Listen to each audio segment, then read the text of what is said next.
Hello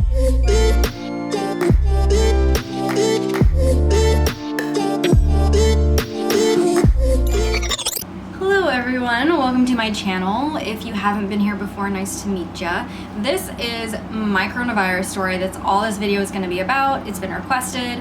I have debated telling this story because I think that there's just so many different opinions on the internet and so many feelings about this disease, and this virus has somehow become so political. It's so fraught with misinformation and speculation.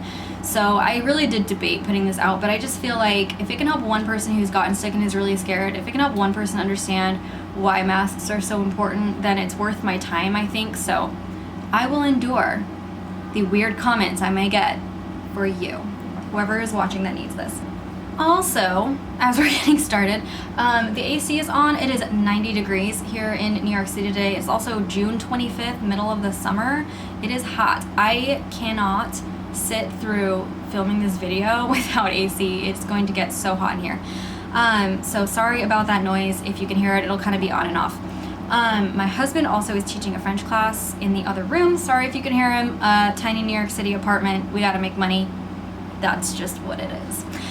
Okay, so 2 disclaimers before I kind of launch into the chronological story of how this virus was for me.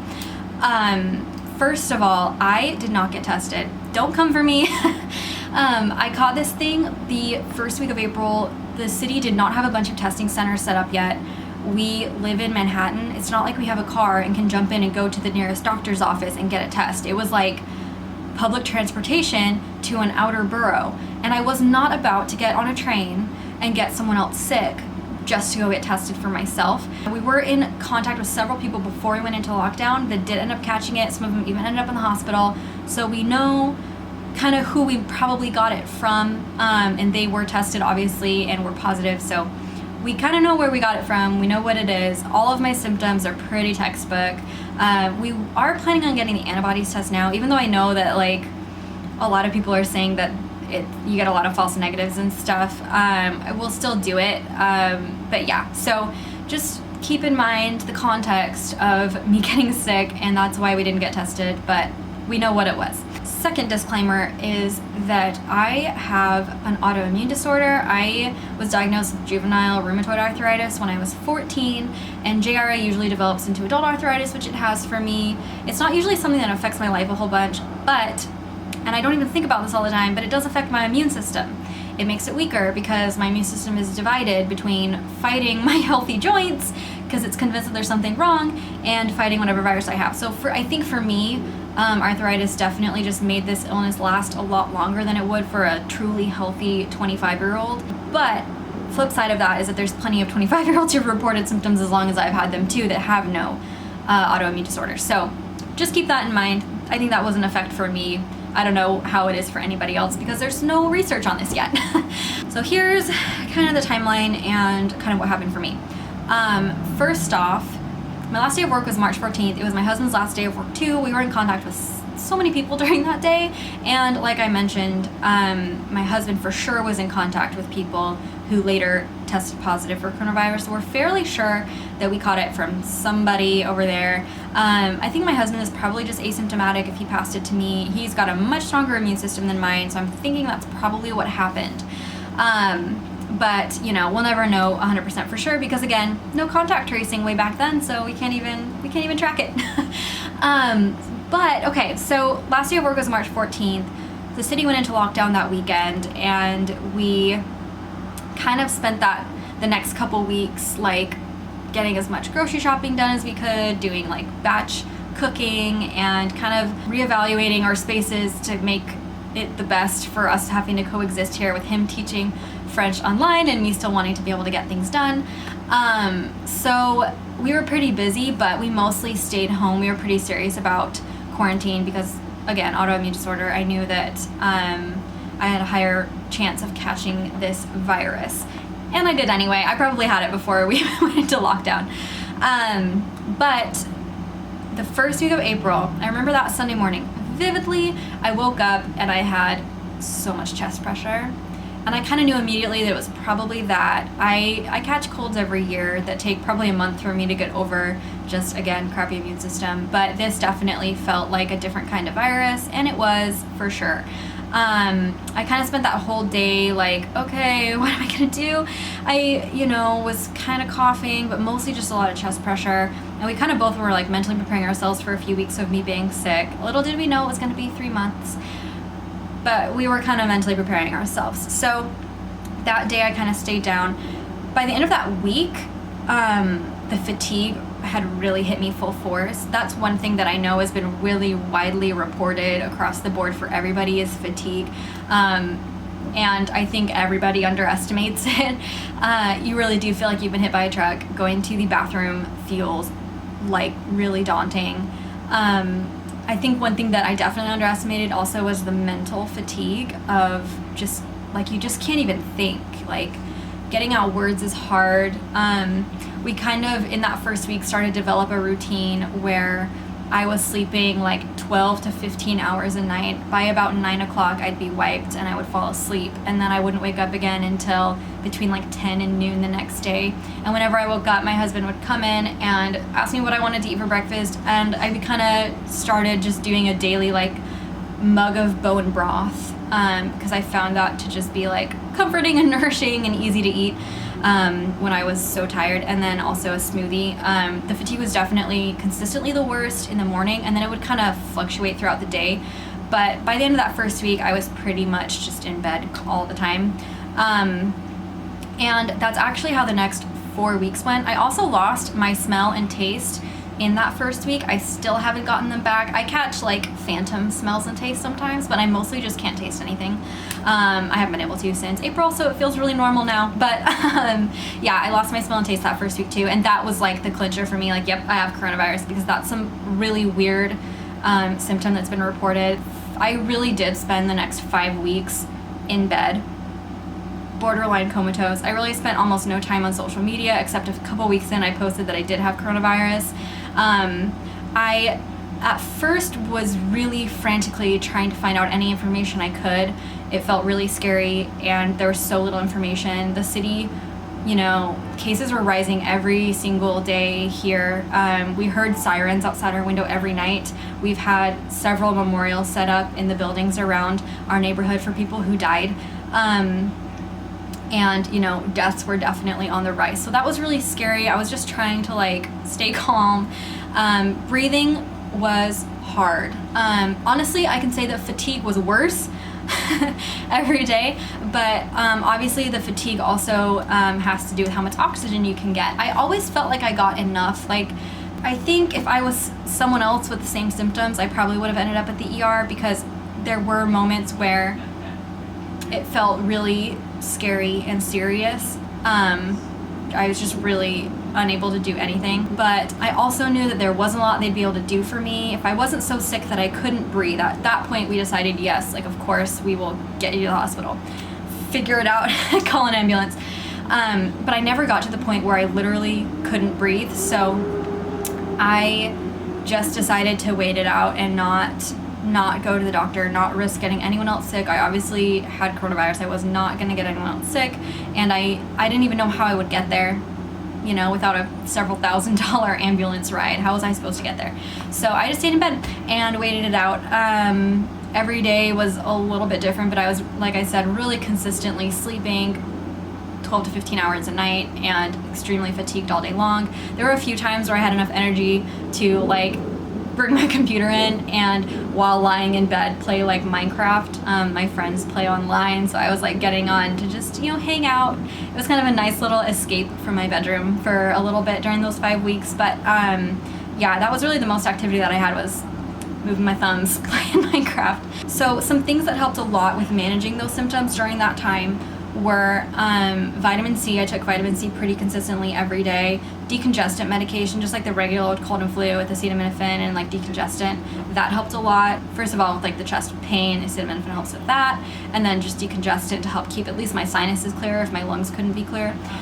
There were several times where we considered doing like a teledoctor visit, which we could do for free through our insurance, to get an inhaler, but I have a really strong reaction to albuterol just because I'm a really petite person, and medications affect me a lot, and I knew that albuterol would be really uncomfortable in other ways because, you know, you get kind of jittery, and so I didn't want to risk introducing something so strong into my routine while I was just doing okay with decongestant, so I kind of stuck with that.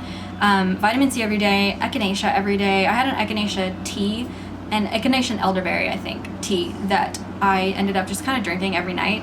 And then there were 2 or 3 times where I had enough energy to, like later on, closer to week like 4 or 5, where I had enough energy to get up on the roof. We already live on the top floor of our apartment complex. I definitely could have not gone all the way up if I wasn't already only 1 staircase away.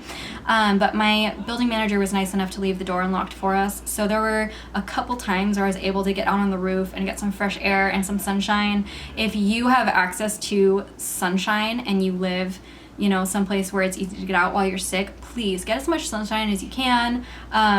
That's what happened with the influenza outbreak of 1918. They ended up just putting patients in their hospital beds out in the sunshine for hours, and it really helped kill that virus back then, and I think it helped me now. I wish I could have gotten more sun, but again, New York City apartment living. So yeah, 5 weeks of just kind of hell. It was hard, and it was lonely, and it was scary, and it was not fun. There were a few times where I just really broke down, just a little bit of panic. I also really struggled with being online, social media after a little while. One thing that I didn't realize would affect me so much is everyone's opinions about whether or not this virus was legitimate. I can't tell you how tired I got of people posting, like, do you even know anyone with this virus, guys? Like, government's trying to seize control, la la la la. While I'm literally living through it and struggling to breathe and weeks of illness. Just please don't be stupid. I'm trying to be nice about it, but honestly, they're not exaggerating. This sucked. It was hard. I'm still not recovered. It's the end of June. I'm still not fully recovered, and I probably won't be for months.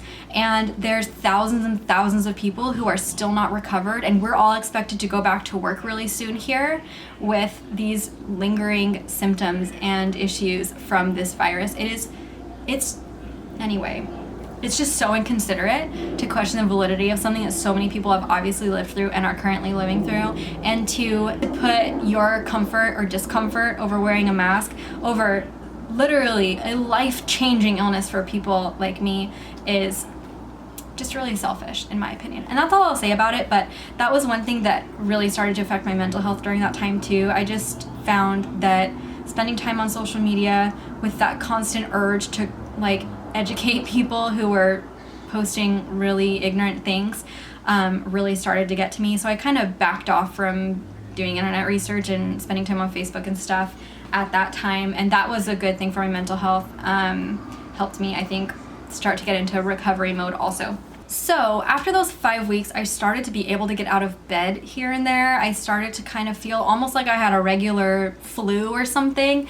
And my cough had kind of gone away quite a bit during that time. I think honestly just because I wasn't talking, I wasn't moving, I could just breathe shallowly and carefully all day long. So getting out of bed and starting to try to like move a little bit more definitely exacerbated my cough again. I started to have a lot more like chest pain and stuff after that. But so week 5, I started trying to get out of bed, and gradually things have just kind of gotten a little bit easier every day since then. I think in the last like 2 weeks, I haven't had any kind of extra fatigue. I've really been able to kind of feel like normal, like a normal amount of tiredness at around 9 or 10 at night. I can wake up at like 6 or 7 like usual and function fine, despite like, you know, still having no smell or taste, etc. But it was a really long, slow, gradual process to that. And obviously I've talked about the fatigue a lot. Literally, guys, that's the worst part about this because it's so different from any other sickness. That and losing smell and taste probably has the biggest effect on your life, I think, with this virus. The chest pain and coughing sucks too, but decongestant pain medication does relieve some of that. There's just no relief for the other things. So I think that's probably why it's so hard. About 6 or 7 weeks in, I was still feeling pretty sick. Like, I was still not really able to cook dinner at all every night. My husband did such a good job taking care of everything during this whole time, doing all the housework, doing all of the cooking. He's my hero. But I still just wasn't able to really function normally, and I was getting really frustrated. By about week 6 or 7, I was like, I'm able to get out of bed, but I still was so tired by like 6 o'clock at night. So I finally decided to get some albuterol, get an inhaler. So we did the teledoctor visit. He said, yeah, that's totally coronavirus. He said there's been mixed results with like some stronger steroids that people have used, but albuterol has been pretty consistently a good idea to help relieve some of that chest pressure and to just, clear up your lungs to give you a little bit more oxygen as you're still healing. So I got an inhaler. I hate using it, and albuterol makes me so shaky, but that is the one prescription that I did end up getting. And the doctor I talked to also did confirm to me that there's just not a lot they can do, because they just don't know the long-term effects of this thing yet. So it kind of confirmed to me that I had done it the right way and just stayed inside, stayed in bed, waited it out. So we got albuterol, and that kind of like kicked me, I think, into full recovery mode. Like I said, I still can't totally smell or taste. I've had a little bit more phantom smell and tastes lately, and there are really and truly still some days, like honestly, I'm kind of feeling it right now, I think because I'm talking a lot, where I just feel like that chest pressure, like it's harder for me to breathe. But most days I am pretty normal. I've been able to like cook and clean and film YouTube videos again, and I definitely wouldn't have been able to do that even a month ago. So I really do feel like I'm like recovered at this point and just dealing with the residual effects of my lungs being so damaged. And I feel really, really lucky that I didn't end up having to go to the hospital. But yeah, that's kind of where we're at. It's June 25th now, so I'm almost 3 months into this, and there isn't really an end in sight for total recovery. One really great resource, if you're interested in hearing other people's stories, is r/COVID-19 positive on Reddit. There are thousands of other people in their 20s and 30s and 40s who are otherwise totally healthy who have caught this virus and have caught it for months. Like, it's not going away. They are dubbed long haulers by the medical community and by themselves. And I think I would consider myself a long hauler too, because it's just been so long where I'm still experiencing symptoms. A lot of people didn't get their smell or taste back for 3 to 6 months after this virus, and a lot of people are still dealing with like daily fevers months into this, and even much more serious things than what I've had. So if you are still doubting the validity of my story, go check out a lot of other people's. But yeah, if you guys have... Hey, you're messing up my filming. Sorry. Just wanted to tell you that, by the way. Great. So I think that covered it. I hope that kind of gives you an idea of what to expect, and I'm happy to answer more specific questions.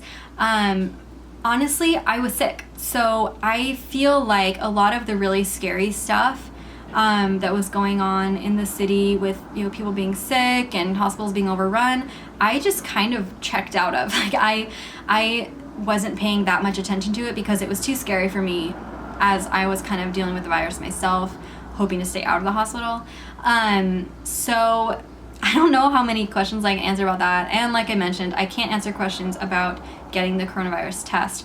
But if you do have any other questions about symptoms, about best ways to cope, about the timeline, if that was confusing, I hope it wasn't confusing, but feel free to comment below and I will answer every single comment. I am so grateful to be here. It feels so good to be able to like do normal things again. I really do feel like it's just been so long since I felt normal. So thanks for watching and participating in my in my new normal here on YouTube.